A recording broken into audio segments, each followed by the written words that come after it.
Well, Britt, welcome back to the show. It's great to see you. Good to see you too. So your hunting season never seems to stop. A lot of folks, they hunt from September through January, generally speaking. Then there's always spring turkey and hogs and stuff, but uh, you're off traveling the world, hunting something in some remote place. It seems like more often than not. So, what was your last trip that you went on? Last trip, we spent about a month in Tanzania. Okay, and what all did you hunt there?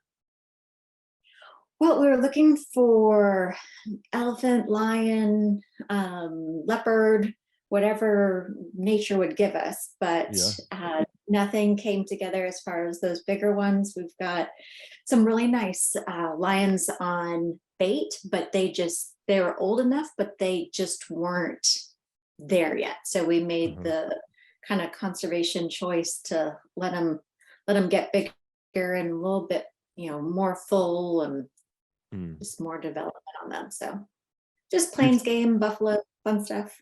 Yeah. But you've taken those species before, right? My husband has, Okay. yes, Ricardo. Yeah. I've out of the big five, I've gotten a bunch of Cape Buffalo and leopard.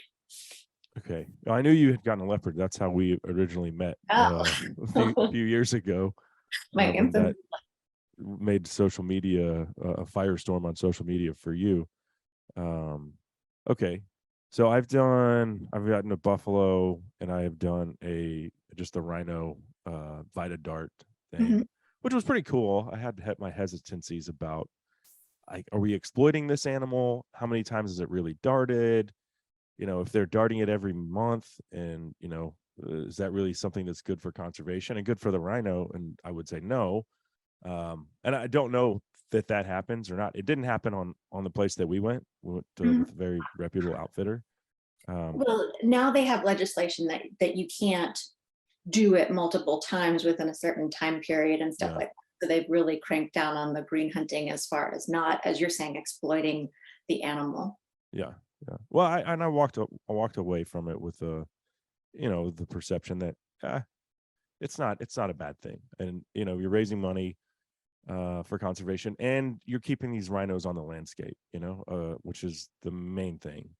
Uh, the main takeaway for me, like, if I had to weigh the options, if we have to green hunt them to keep them around, okay, then I'm going to say let's do that.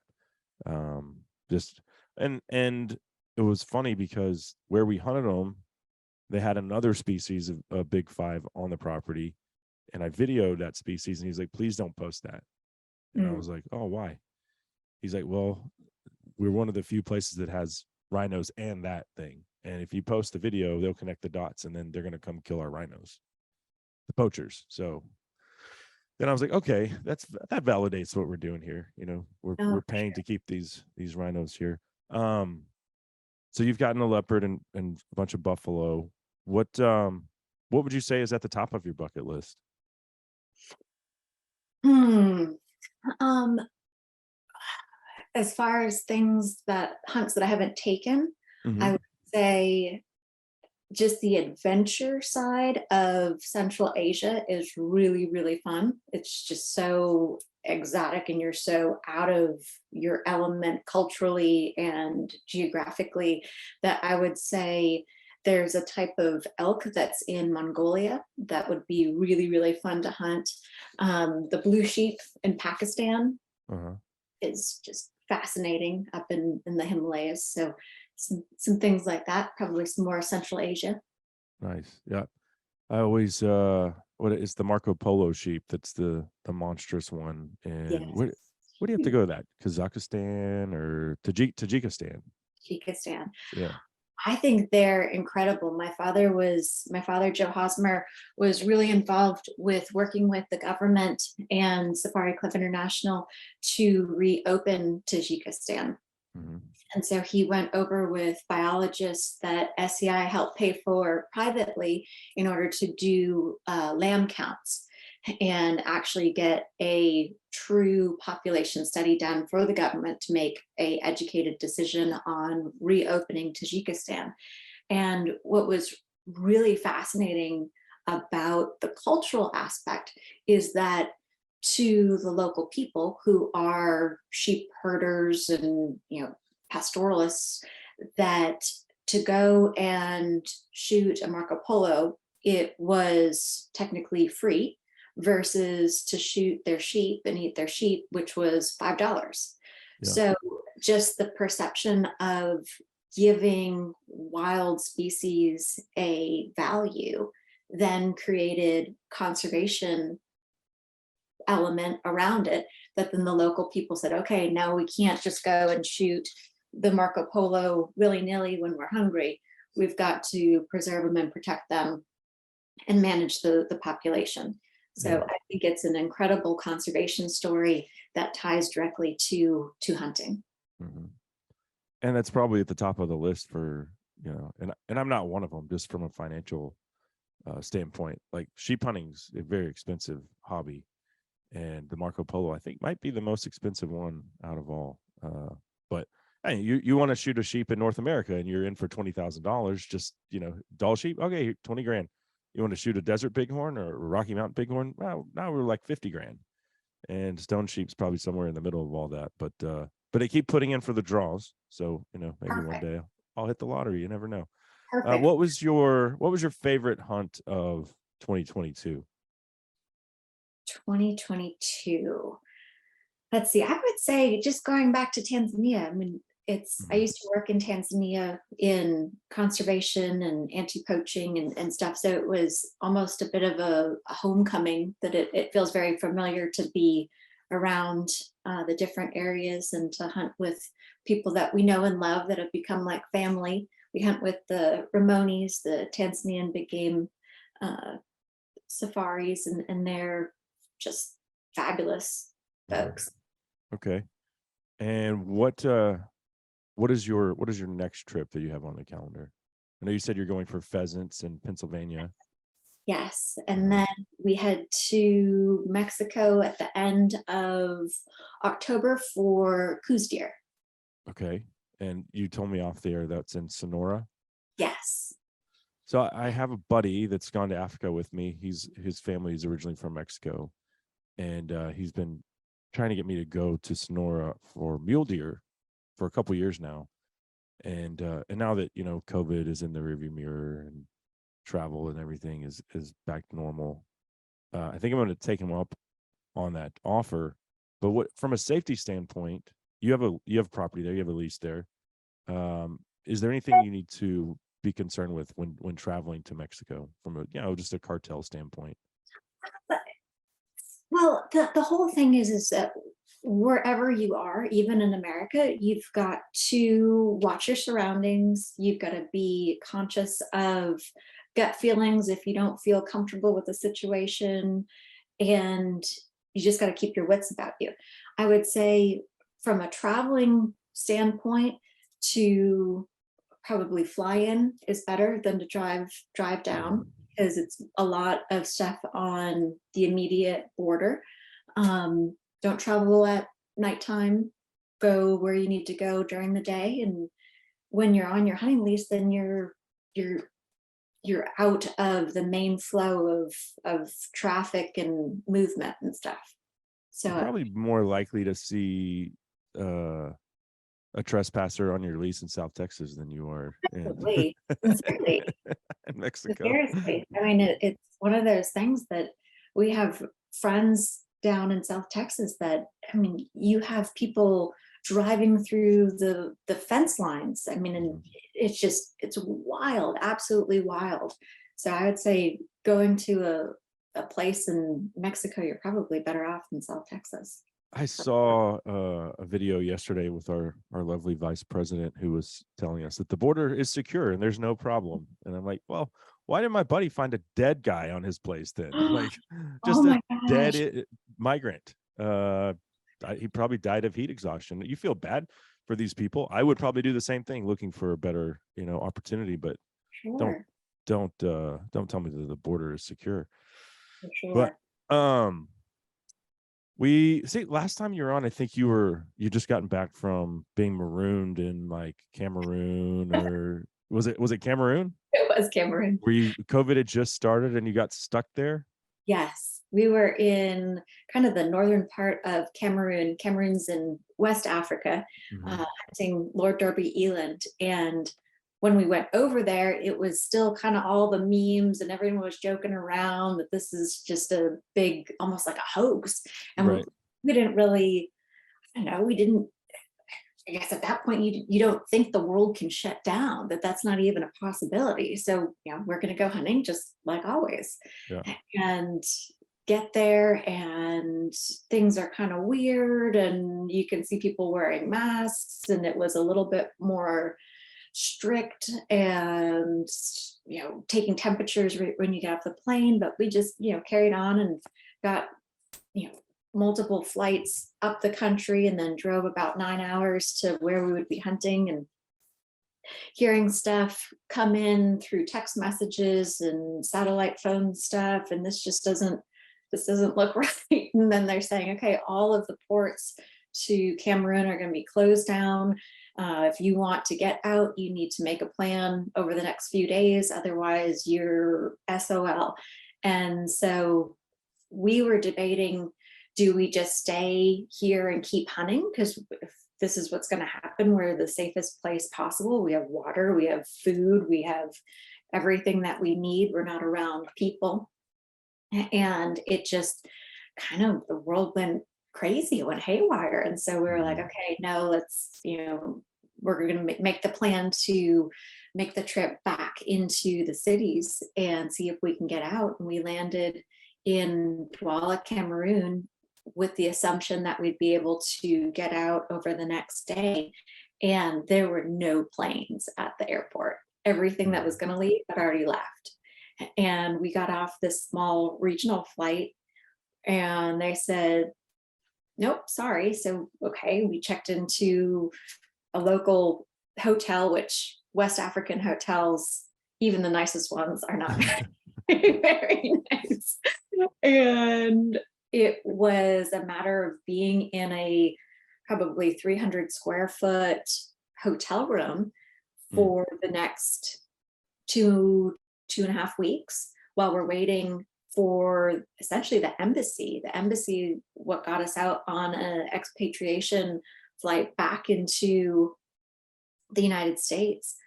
They had chartered Ethiopian Airlines and packed it with a milk run through West Africa, picking up ambassadors and US citizens that were stranded. And we landed in Dulles on April 1st. That's just insane. But yeah, you never think the world's going to shut down. It's unprecedented. But I remember going back to South Africa in February of 2021, and we get off the plane and they're like, "Oh, Americans, we've missed you." Like like well, that's a good feeling. Yeah, we ate a hamburger at the airport we landed at because the guy was like, come, you want a cold beer? And we were like, oh, okay, yeah. It was like, so good to see you. And it was good to be back though. So I think we're probably both in our 40s. You wear it a lot better than I do. Well, I'm not in my 40s. Do what? I'm not in my 25. That's what I figured. 36, but 36. Oh wow. Okay.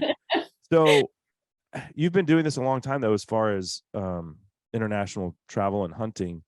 Has the perception changed at all from when you first started hunting internationally to today, as far as when a woman shows up in camp?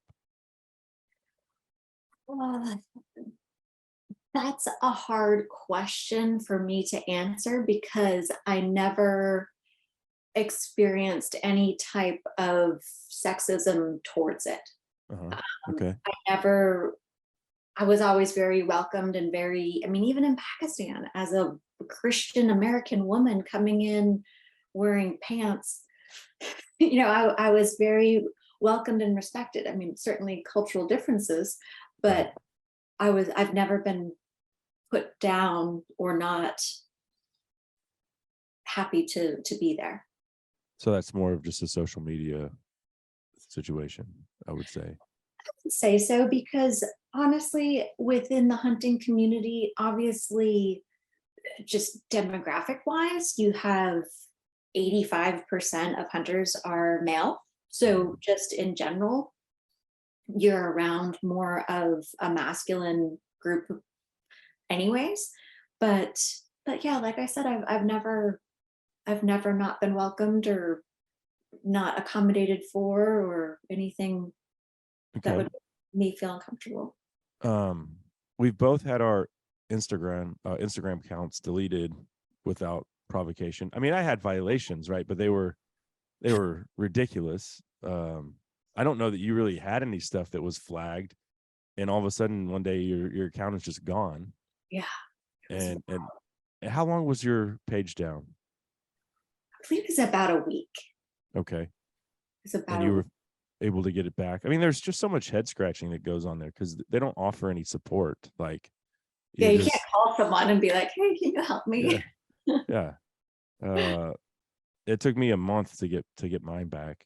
What is your temperature on, the status of social media in 2022 on the platforms that we exist on currently?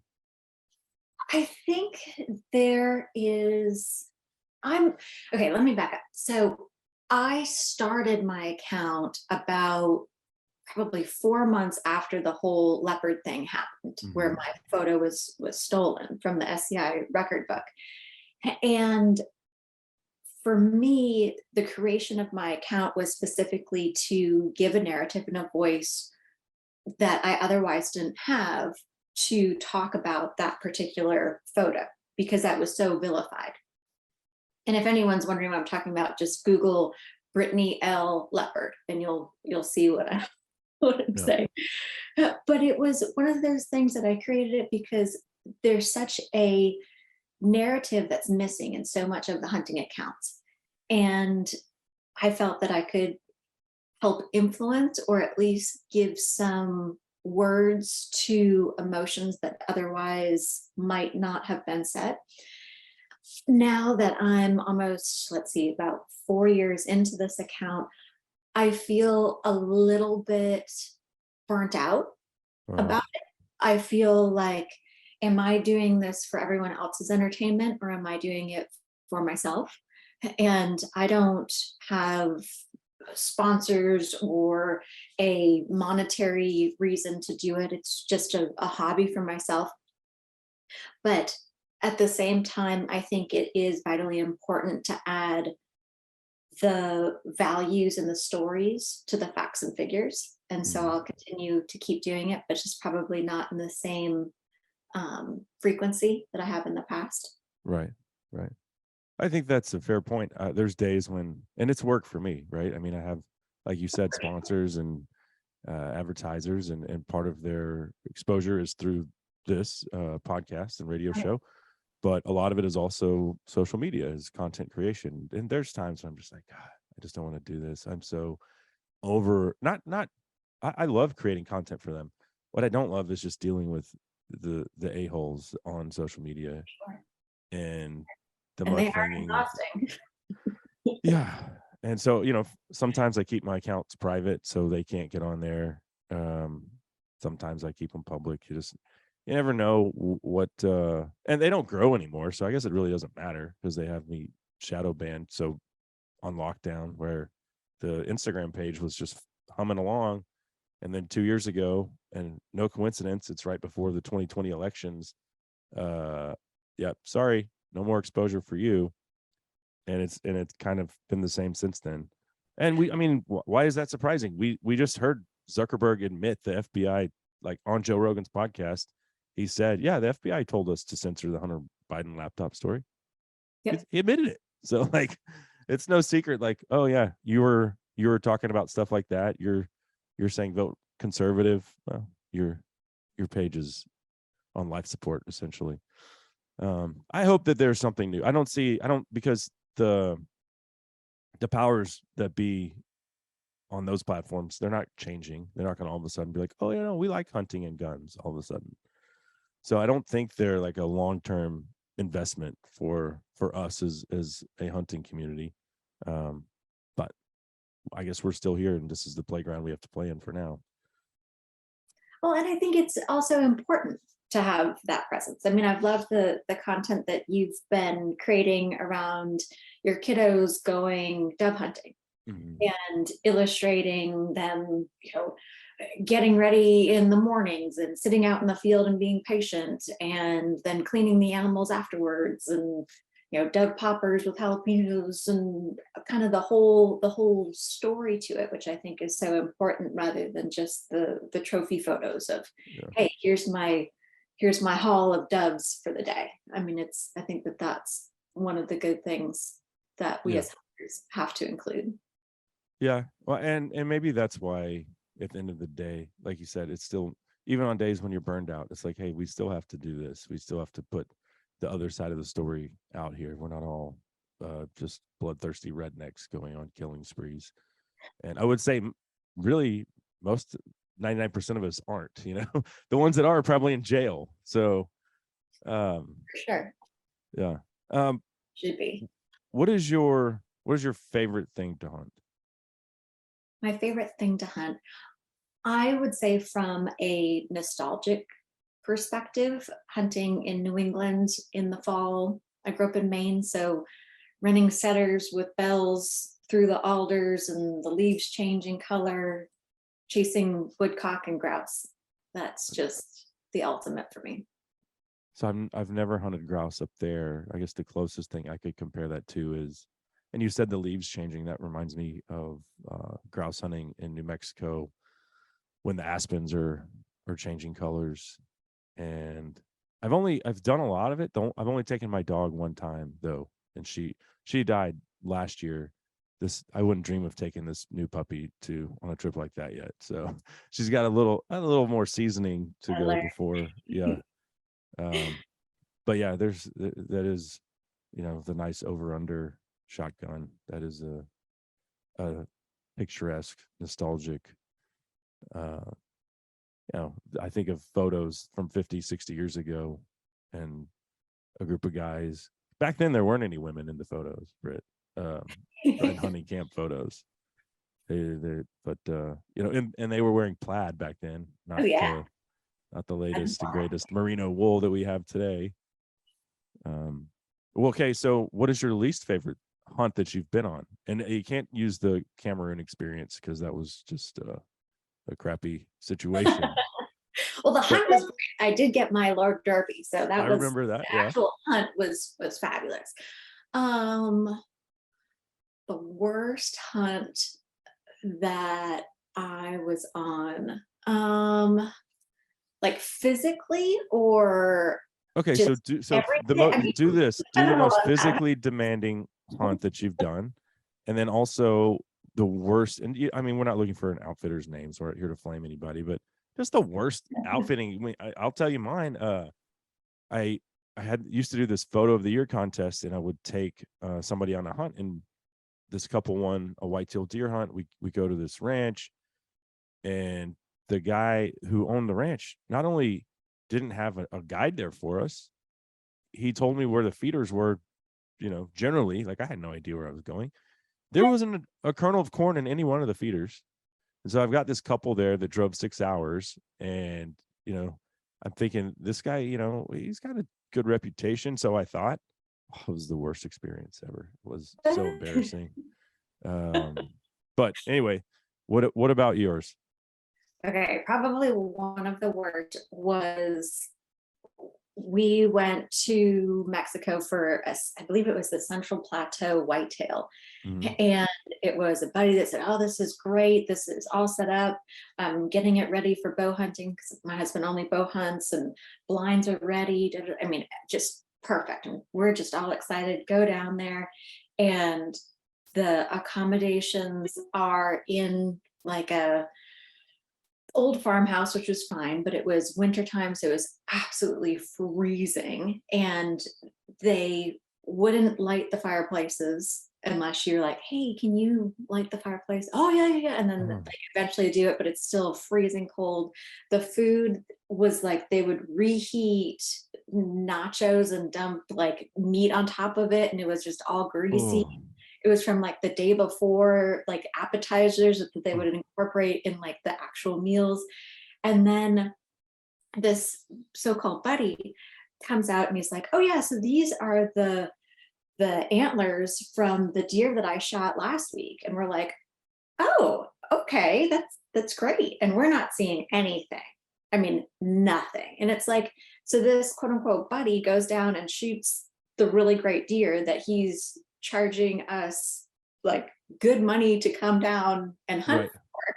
And then he got it quote unquote for free because he's bringing clients. And it's just, it was like the whole thing was just the comedy of errors. I mean, the the um the blinds were rifle blinds, so Ricardo couldn't pull back his bow in the blind. And they're like, oh, well, you can move to the other one. And it's like, well, this is the time to be hunting. So now they're having him like walk out in dusk or like right before dusk when everything's supposedly coming in through like the crunchy woods to go to a different blind. It's like, oh my gosh, just stop. We ended up not getting anything. I got super sick. Oh, it wasn't the food, was it?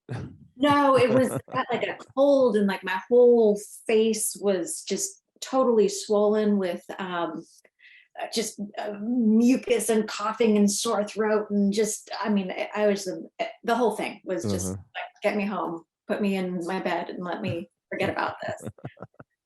I would say, okay, so then probably the hardest physical hunt that I've done was, I'd say maybe my mountain goat.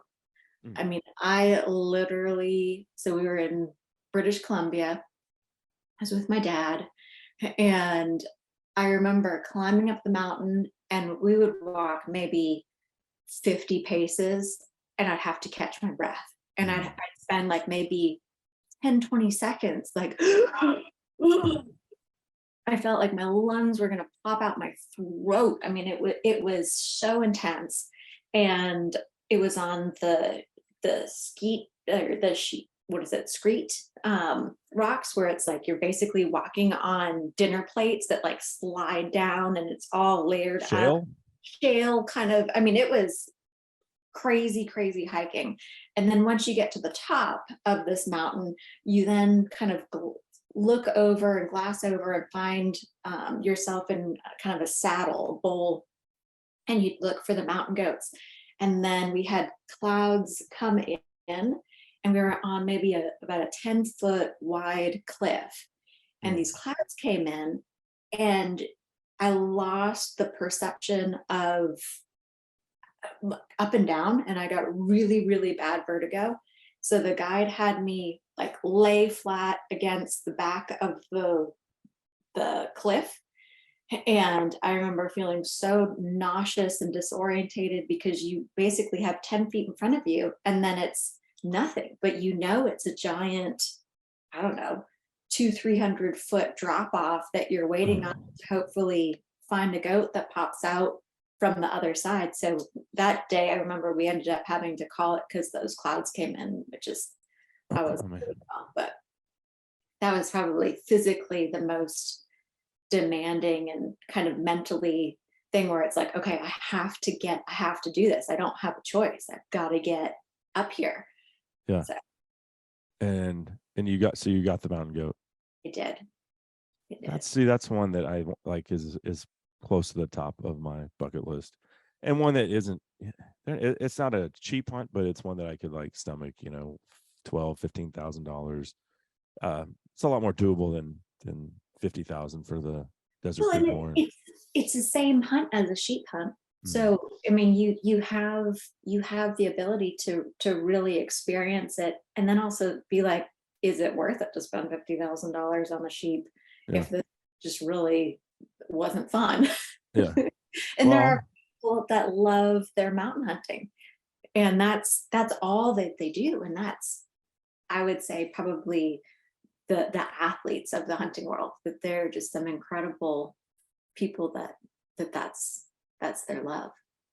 I'm leaving for the mountains on Monday for Wyoming for a archery elk hunt, and something that I do every fall. That's probably my favorite week of the year. But as a Texan, you know, it's not like we have trailheads just out our back 40 like a lot of the Western people do. For sure. And so, it's one of those things where I like to go play in their sandbox and then listen to them bitch on social media about how we shoot deer over feeders. I'm like, listen, buddy, I can come to your place and kill an elk with a bow. I'm happy that you have 6 tags in your pocket, but in Texas, we don't see a lot of deer unless we cut senderos and we put feeders up. I mean, it's do you want more hunters or less hunters?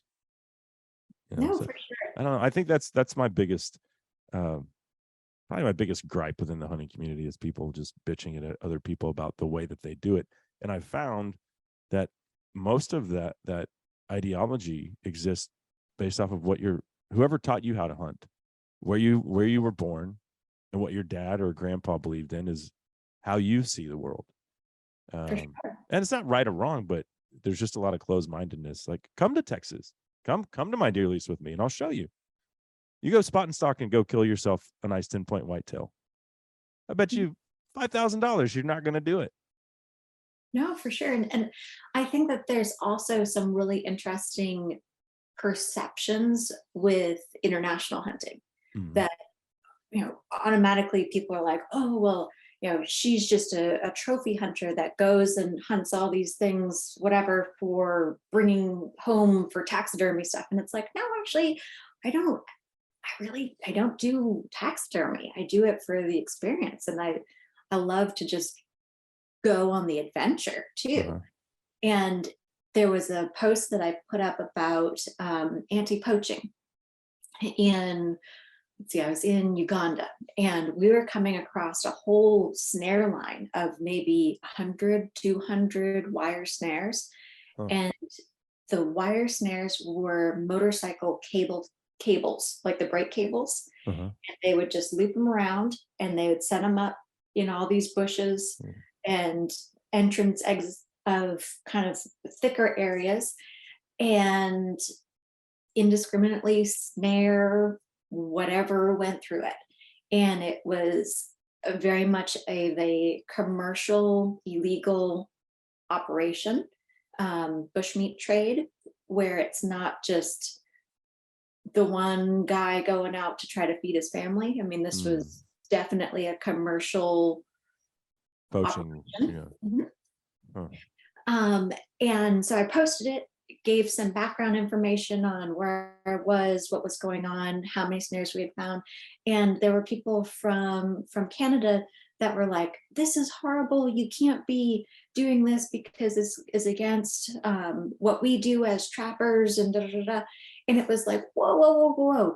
There is no comparison between North American legal models of trapping and snaring that are historical, which I am fully in support of, versus a commercial illegal operation in Africa that doesn't have the responsibility. I mean, these guys aren't going out and checking it daily. They might leave something. They might, I mean, it's, comparing apples and oranges, maybe it's the same method of take, but again, as you're saying, the concept of that one person gets so wound up and upset about the situation that it's being done or the light that it's being presented in. So I think, as you say, it's hard within the hunting community because everyone is coming from their own ideology and typology, where there's not that general understanding that, hey, at the end of the day, we're all hunters. We all are on the same team. Yeah. Although I would say that the picture that Texans for Mountain Lions is trying to paint is that we are all of us are out there setting 100 snares trying to catch mountain lions every day. So I don't know if you've probably seen what's going on there, but I don't know if you've waded into that very much. It's been eye-opening to see the anti-hunting, anti-trapping ideology try to get its foot in the door with Texas Parks and Wildlife. And I've talked about enough on the show. We don't need to get into it, but people always say, well, why do you care? Or why do you talk about what's going on in California or Washington or New York or whatever? Like, because if you don't think it could happen in Texas, then you're too ignorant and I can't help you, because it's coming. And here it is. It's in our lap right now. What are we going to do about it as a hunting community in Texas? So No, for sure. I grew up in Maine, and my folks were really involved with the Maine bear legislation. I think Mhm. it was probably in the late 90s, early 2000s, where Maine had a big push to stop the trapping and baiting of bears.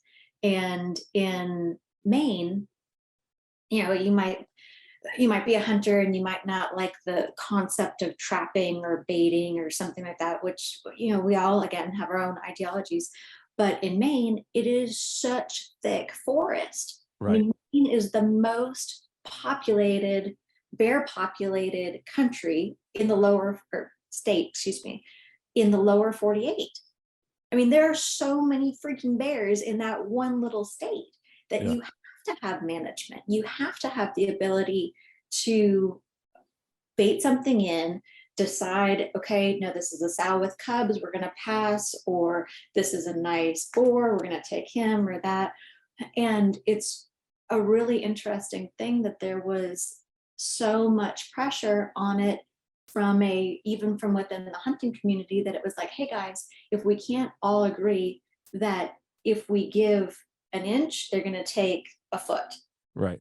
So we all got to stick together, even if we don't necessarily want to participate in a certain type of Right. legal. Right. Yeah, and that's a really great point. If you don't want to do it, but you're pro hunting or pro trapping, don't do it. But don't support the idea that you know if you're not on this side of the fence, then you're on the other side. There's only two options. You can't be in the middle. Be like, I'm a hunter, but I don't really like bear hunting with hounds. I kind of have a problem with that. Well, okay, go to Maine and try to kill a bear then.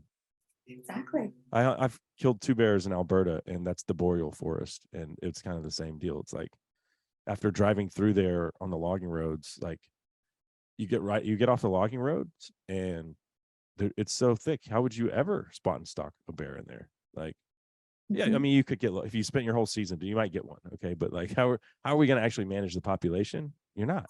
You're not going to. And it's the same thing with deer feeders. And I mean, the South Texas brush country is impenetrable. Like, you're not going to have any success. You could see 6 feet maybe, and get scratched while you're doing it.